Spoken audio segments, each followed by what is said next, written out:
తెలంగాణ రాష్ట్రంలో ఉన్న ప్రతి నియోజకవర్గంలో యువజన కాంగ్రెస్ కార్యకర్తలతో అనేక కార్యక్రమాలు చేశాం. ఈ రోజు అనిల్ కుమార్ యాదవ్ ని ఒక బీసీ బిడ్డని పెద్దల సభ పంపిస్తున్నారంటే ఇది కేవలం అనిల్ కుమార్ యాదవ్ పెద్దల సభలో పెడతలేడు. బీసీ కులంలో ఉన్న ప్రతి ఒక్క యువకుడికి ఈ రోజు పెద్దల సభలో అవకాశం కల్పించిందని కూడా ఈ వేదిక నుంచి నేను మా కాంగ్రెస్ నాయకులందరికీ కూడా కృతజ్ఞతలు తెలియజేస్తున్నాను. ఇది నాకు ఒక పెద్ద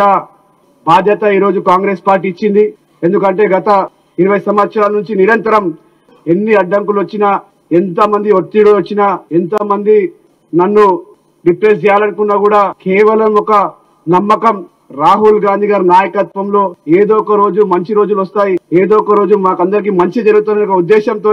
ఎన్ని కష్టాలు వచ్చినా, ఎంత మంది అడ్డంకులు వచ్చినా కూడా అదే డెడికేషన్ తోని ఈ రోజు కష్టపడి పనిచేయడం జరిగింది. ఈ రోజు నేను నిజంగా కూడా మాటలలో చెప్పలేను. ఎందుకంటే ఇది నాకు చాలా చిన్న వయసులో ఇంత పెద్ద అవకాశం ఇచ్చినందుకు నేను మరొకసారి మా నాయకురాలు సోనియా గాంధీ గారికి, రాహుల్ గాంధీ గారికి, ఖర్గే గారికి, కేసీ వేణుగోపాల్ గారికి, ముఖ్యంగా రేవంత్ అన్న గారికి, రాష్ట్ర నాయకత్వం అందరికీ కూడా మరి నాతో పాటు ప్రతి అడుగులో నన్ను ఎంకరేజ్ చేస్తున్న అన్న ఫహీం ఖురేషీ భాయ్ గారికి, ఎందుకంటే